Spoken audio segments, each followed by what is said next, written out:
Scott Aiken is an assistant professor of philosophy at Vanderbilt University, and because we're recording this today and we have our very own YouTube channel, we are helping him on his tenure track. Yay, Scott. He works primarily in logic and ancient Greek and Roman philosophy. He has authored 5 books with topics ranging from politics and logic to atheism to ethics and belief. And he's currently working on a book about ancient Stoicism, which will have new translations and commentary. Finally, he is an ardent supporter of the Vanderbilt football team, which gives him plenty of occasions to practice his Stoicism. And Scott, I think we have some UT fans in our group who are also going to find your talk helpful after yesterday's game. So please give a warm welcome to our speaker, Scott Aikens.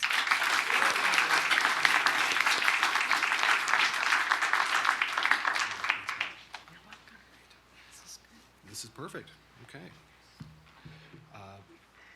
So I give lots of academic lectures, and I'm a bit of a kind of a professorish speaker, and so I wish that I had a rock band to open for me every time.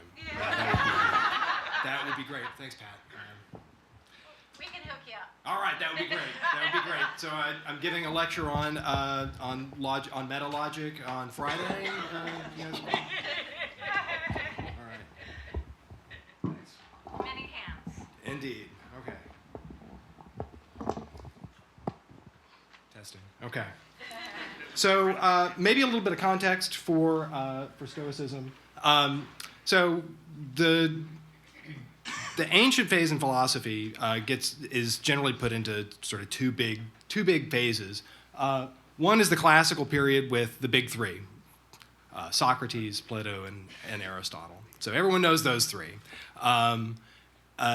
Afterwards, there was another period, really pretty much after Aristotle's death.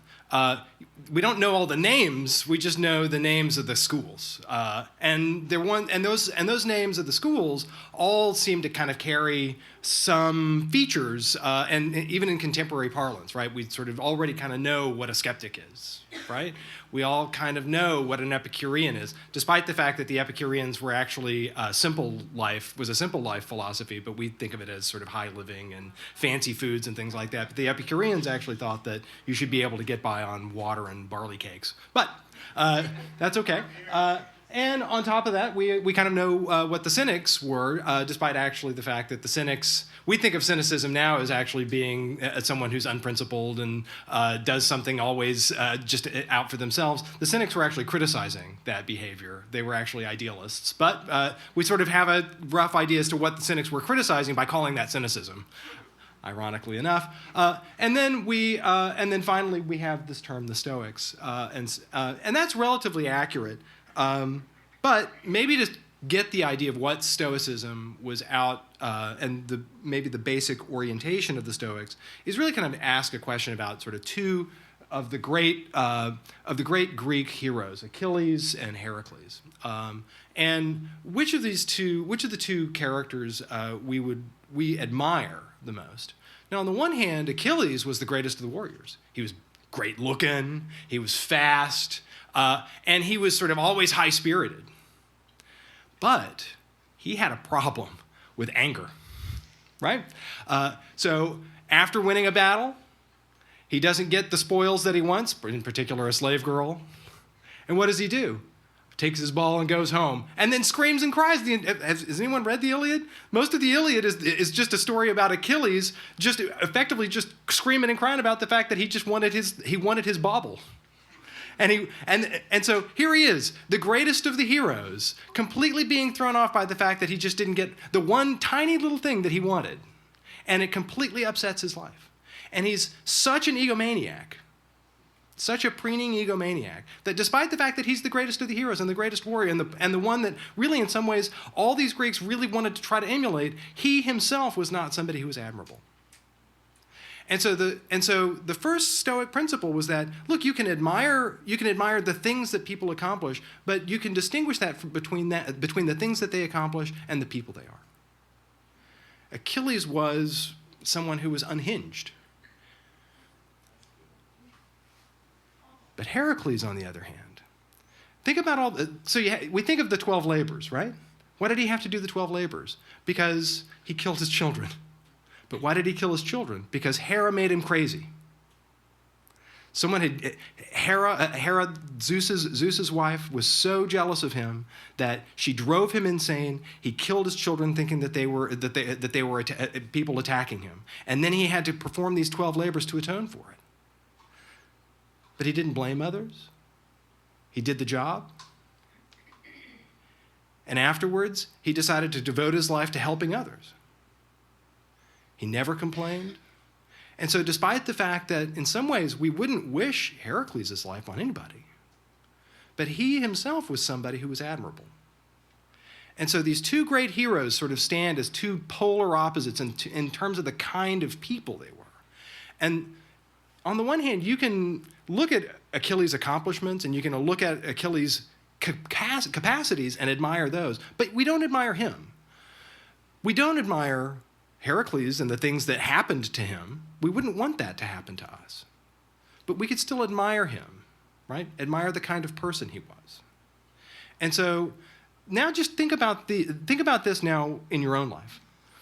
There are people that you admire, but you can distinguish that from the things that you might say they have, right? You can admire somebody, but then say, well, why do I admire this person? Is it because they're rich?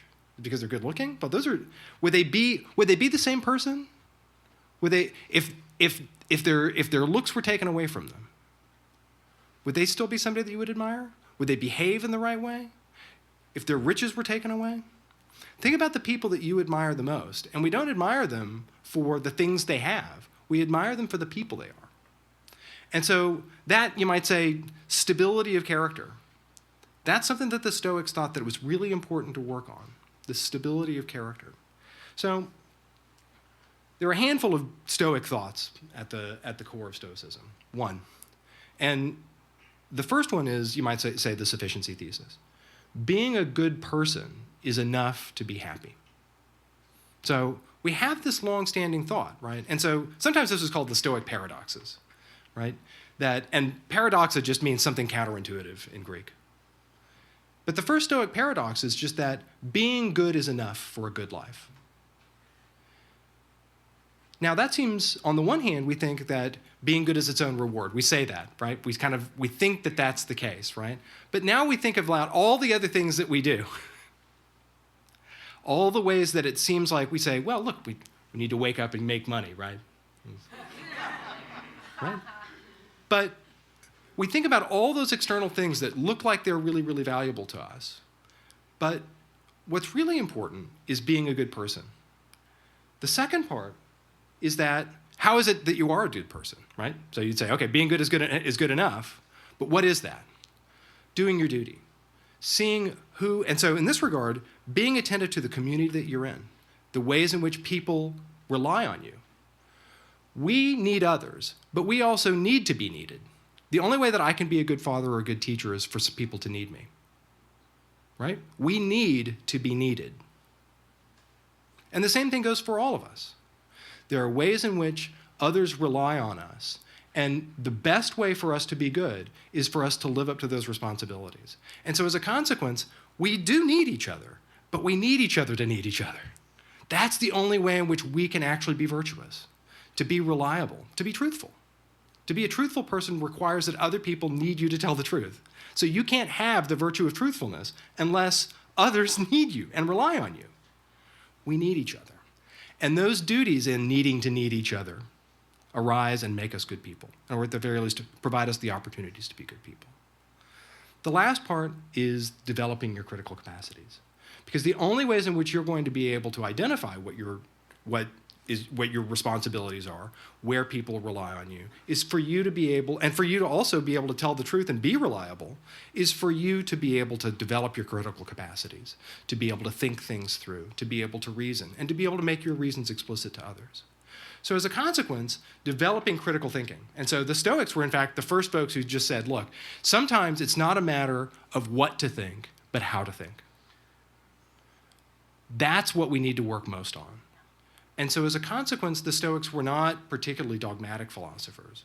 They wanted you to work on your critical capacity so that you could think things through on your own. That's the core. So, some worries about Stoicism now. And notice, by the way, that once we get clear about what really matters, a lot of the things that normally make people upset kind of fall away. So we often think of the Stoics as people who don't have emotions. The Stoics, on the one hand, thought that what you need to do is eliminate the kind of emotions that make you crazy, that make you like Achilles. Eliminate those emotions. But I worry about the Stoics, that if I said, look, if we recognize that certain kinds of things, being good is enough, then you're not going to do anything. But recall that I said that doing your duty is part of being good.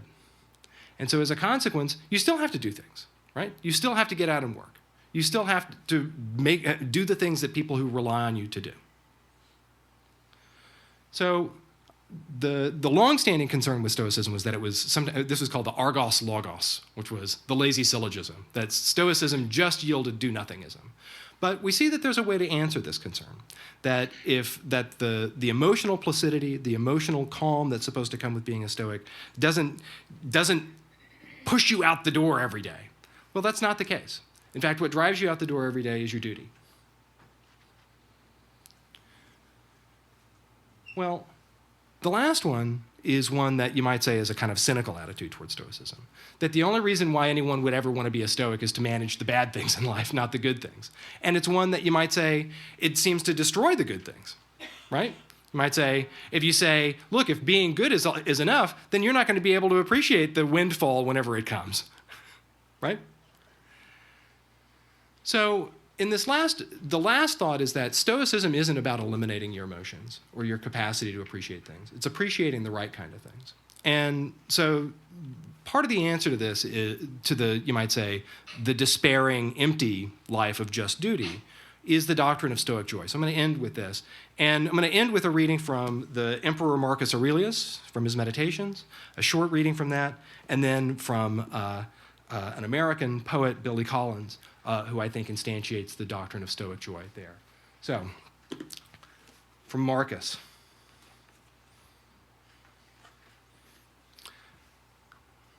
We should remember that even nature's inadvertence has its own charm and attractiveness.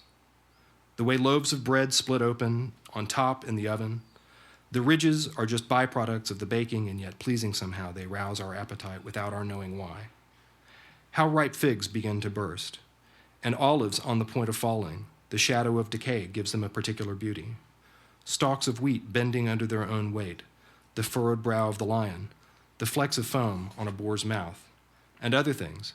If you look at them in isolation, there's nothing beautiful about them. And yet, by supplementing nature, they enrich and draw us in. And anyone with a feeling for nature, a deeper sensitivity, gives them pleasure. So now Billy Collins. Again, bringing this doctrine of Stoic joy, being able to see how things fit together, see things for how they are, and seeing the beauty in it.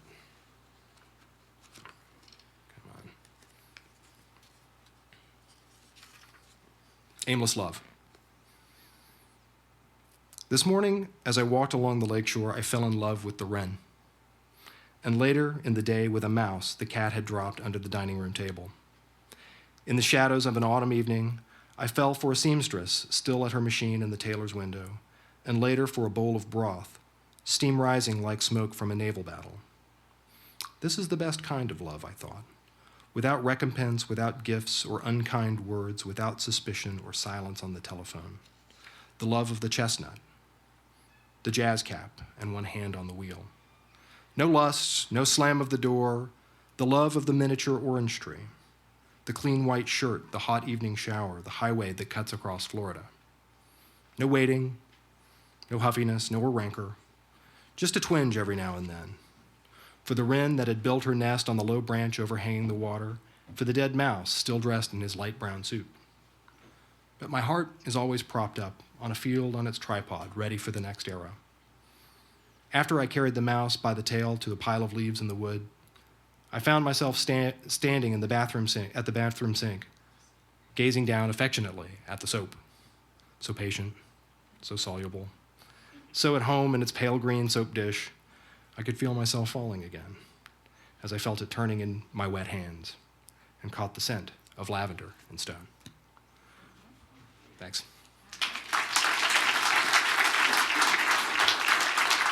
Can I take some questions? Or? I'm guessing Okay. we have some time for questions Yeah. because I have to tell you, this is one of the most succinct speakers we've had, right? How did I clock in? I'd say about 12, 13 minutes. That's perfect. Good. So- Okay. Look at that. Do we have some Professor's not questions? going too long. Amazing. I'm glad this got recorded. My goodness. Wow. Yeah. I was just going to say, we have a thing in our life where I'm kind of the stoic type. Okay. She's the opposite. Okay. And we run into this thing where every once in a while, just stuff happens where we get a windfall. Yeah. And, you know, in her past, it was, oh, God is giving us blessings. Yeah. I say, no, we slowed down, and when an opportunity came up, we were able to see it. Yeah. And I'm just kind of wondering, you know, if that fits in with what you're saying. Absolutely. And by the way, the Stoic attitude isn't inconsistent with theism.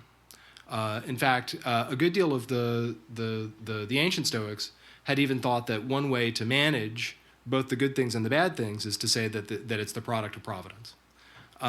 However, the Stoics also was consistent with atheism or non-theism too. And I think that one of the ways to even look at the windfall is to even think of it in terms of just the fact that you say, look, the universe creates opportunities and takes them away. Yeah.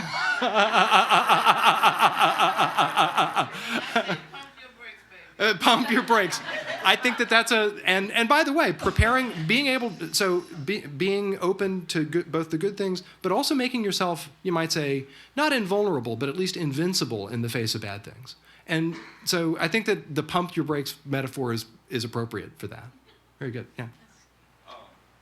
I'm someone that has a very difficult time when trying to codify ethics or really Sure. defining what we mean by good and evil, especially when we think about it in terms of a post-theistic framework.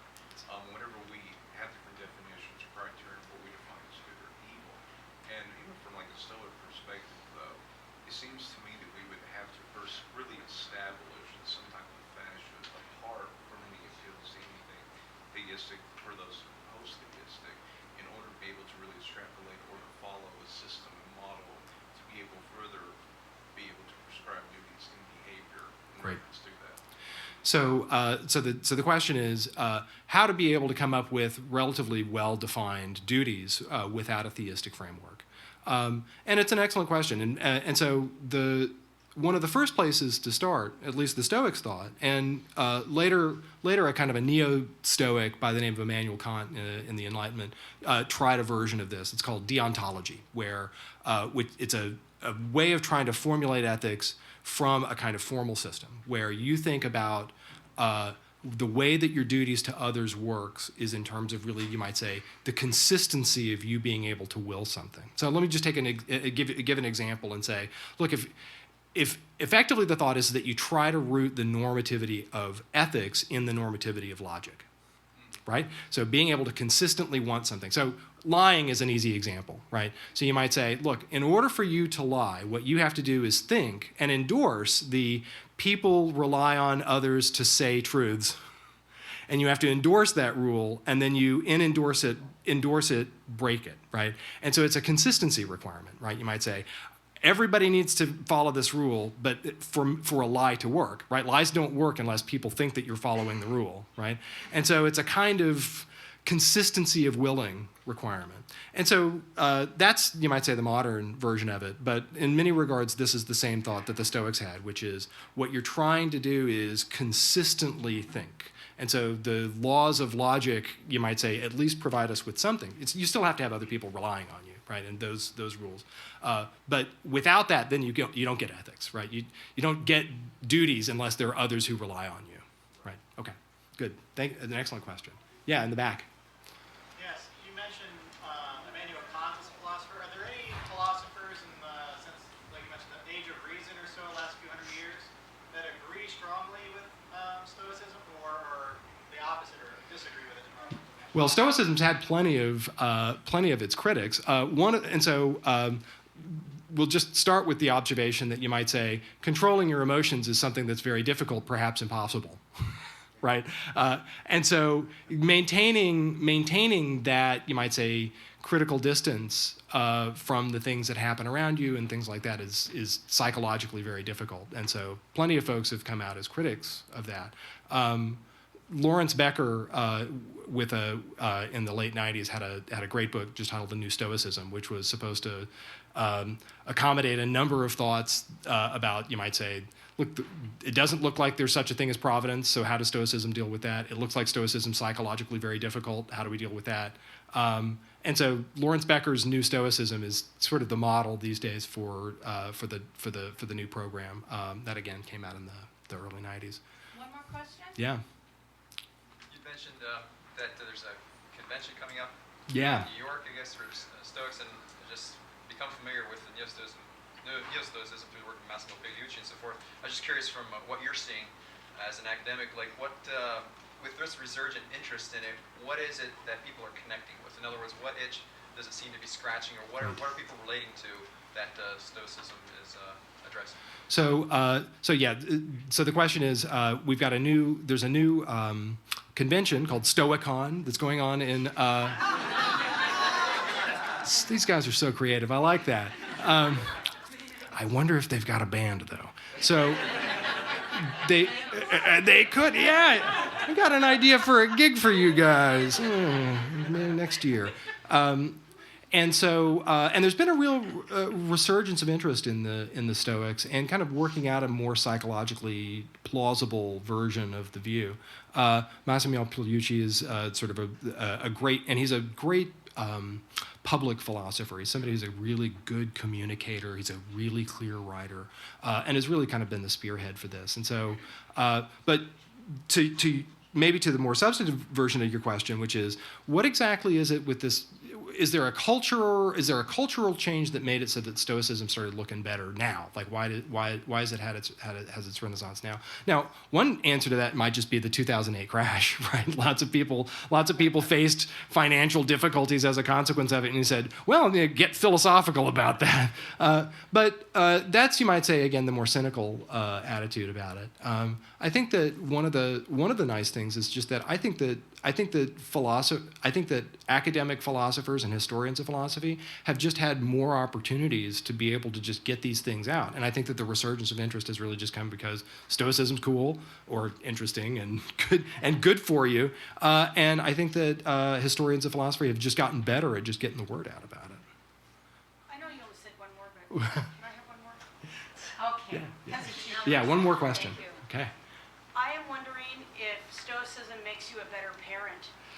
How does that pertain to parenting? So it's a great question. So I'm going to give. I have a two-parter to it, and I even have a visual aid for it. So the ancient Stoic philosopher Epictetus has what's called the exercise of the jugs, where you say to yourself, you look at a jug and you say, if you find yourself liking a jug, you say, I just love a jug. And so that whenever it breaks, you'll be prepared and it won't destroy you whenever your jug gets broken. And then he says, do this exercise with the jug with more important things. Practice with the jug, but then get bigger and better, so that whenever you're tucking your child in at night, you can say, I'm tucking in a mortal being, so that when your child dies, it won't destroy you. Now the question is, that sounds insane, right? That sounds totally insane, right? It's like you're kissing your child goodnight, you'll be like, good night, baby. You'll be, yeah. That's right. And so it's not, you might say, yeah, it's not like you're kissing your child goodnight and said you'll be dead soon, right? So that's crazy. That's crazy. Right, that's exactly it. Right, that's it. That's the threat.